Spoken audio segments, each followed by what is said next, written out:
In February of 2015, I was diagnosed with Chiari malformation, which essentially is when the skull is too small and forces the brain tissue into your spinal column.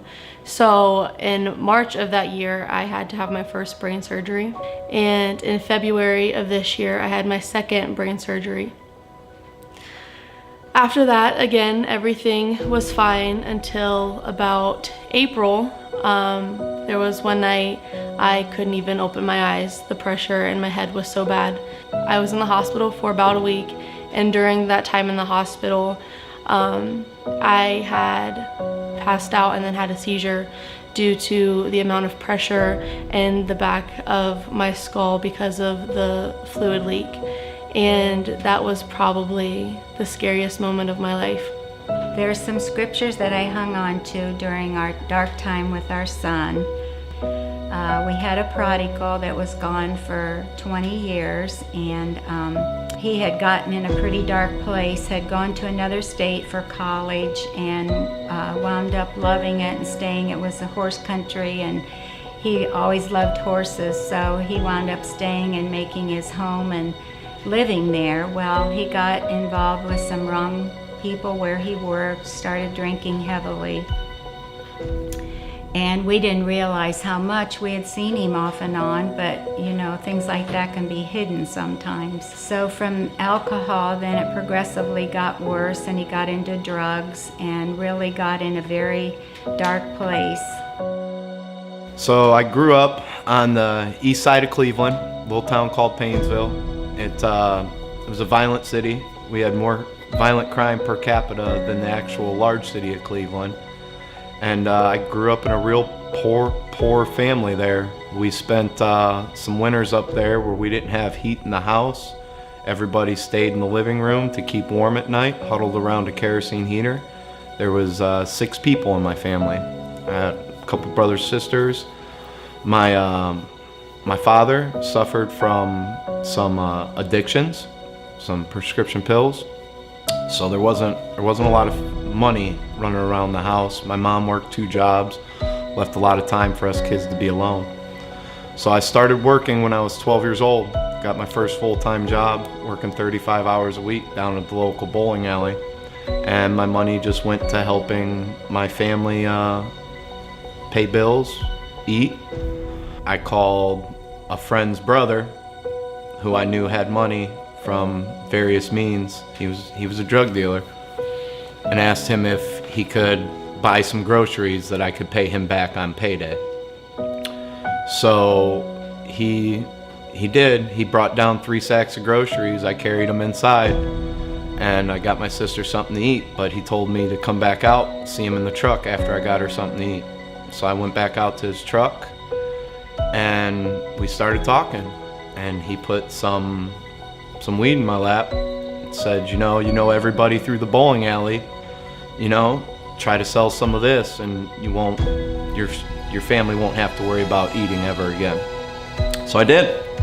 Started selling drugs. That's how it started. And it evolved from there. From marijuana, I moved into buying some of my dad's prescription pills that he was getting off of him and turning around and selling them to other people. And it paid the bills, but it put me in various situations. It made it rough in school that it seemed dismal at best.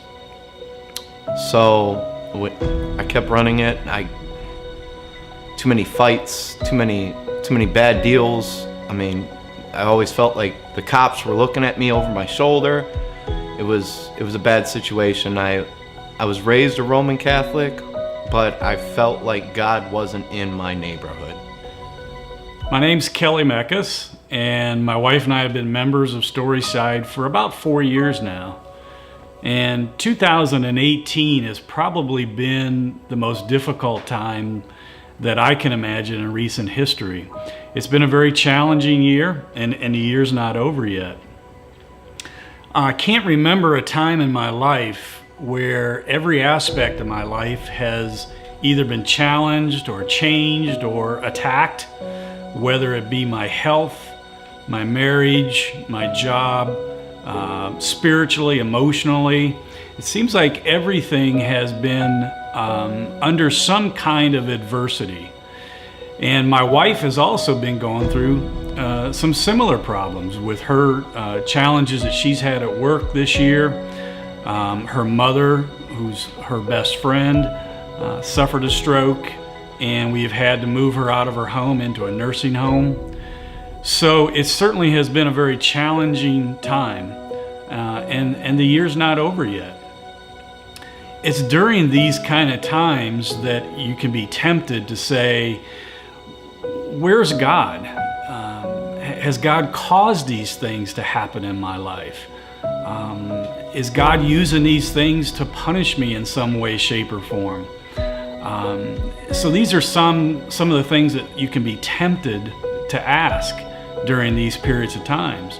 All right, so starting off, like in my life, I had a fairly decent childhood. I would say a pretty good one, more blessed than others. But as life went on, there was a certain season of hurt. My parents, they had split up, and at that specific time in life, when they split up, it was pretty bad. There was a lot of hurt and a lot of tension.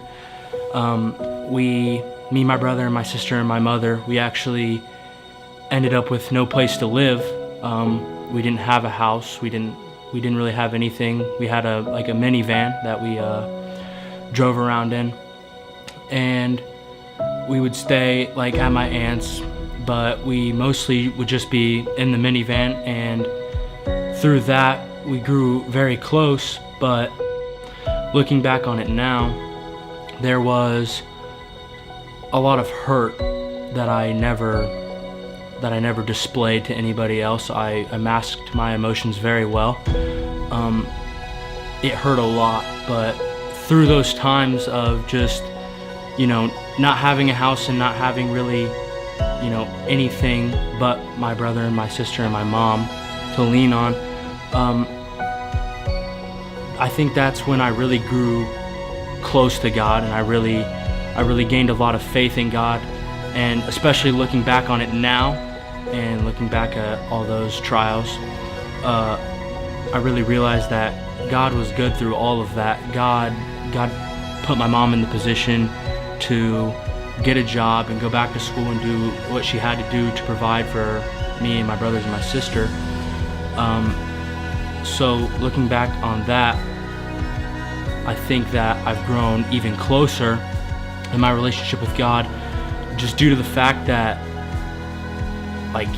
He provided and He was there, and when I felt like I had no hope, He was the one that I could lean on.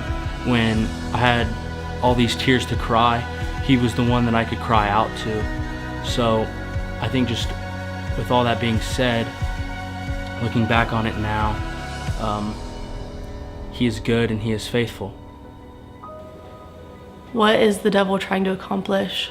What is he doing this to me for? Why me? But then I just had to remind myself that this is all part of God's plan and not the devil's, that this is God's work, and this has only made me stronger and has really just made my faith grow. And even though it was hard to understand what God was doing at the time, I wouldn't be who I am today. I don't think I would be as hungry for God as I am today if I wouldn't have gone through what I've gone through. At those low points, I would get very discouraged, but the problem is I would get my eyes on the situation and the circumstances where he was. And that's what we can't do. We have to trust in God's word and not look at the circumstance, because God is much greater than any circumstance or evil that's going on. It doesn't matter what it is. He's greater. And that's where our trust has to be, is to trust in his word. So I'm just grateful that he came home, and he was instantly after 7 years of fasting and prayer, he was instantly delivered from drugs, and then a year later delivered from alcohol. When I look back at 2018 and I look at my health issues that I had, I realize that God's hand has been involved in everything that I've done. He has had my back. He's walked beside me. His arm has been around me. He has guided the surgeons and the doctors when I was having surgery on my kidneys. God has given me a hope and a future that can't be taken away regardless of what happens to me in my job or in other areas of my life. That hope and that future, that is solid. It can't be taken away. Through this whole process, my trust in God has deepened. My faith has gotten stronger.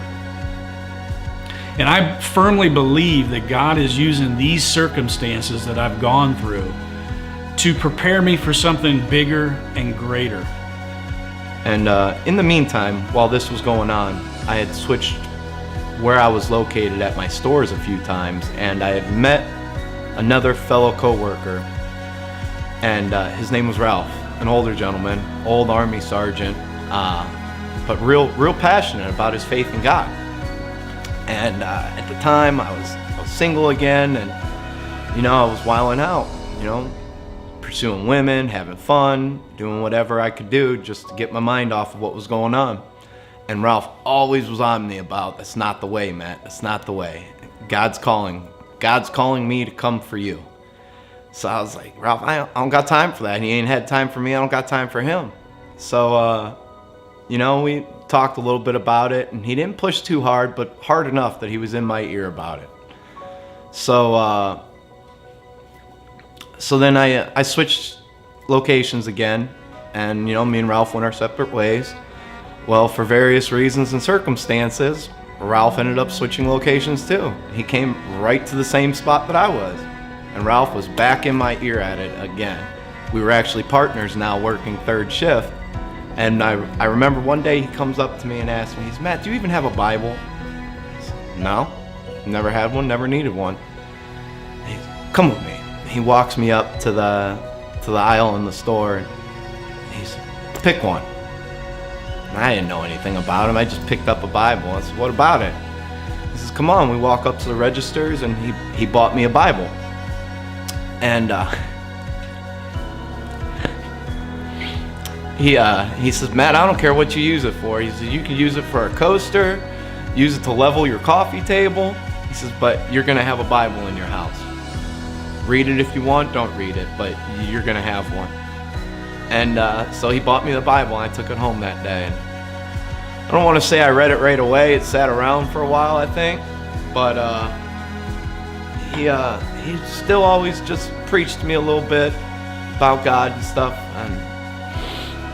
And eventually I started reading it, page at a time, nothing big, little snippets of stories.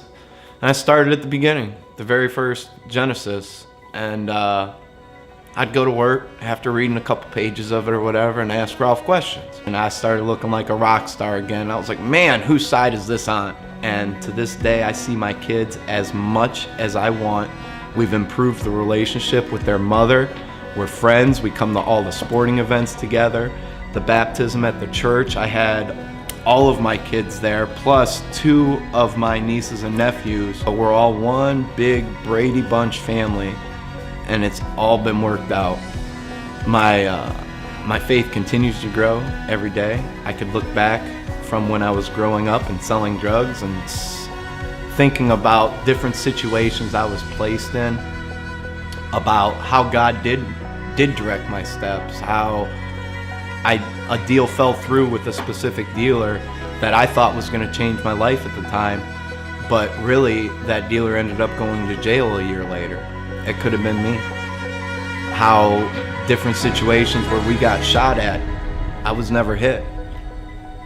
It was those in hindsight moments to where I could look back and see that God was with me. How Ralph chased me from store to store. Not him chasing me, just how the series of events unfolded, but God kept him with me to keep directing me back towards him. And that's how I know that God's in my life, that He's been with me every step of the way.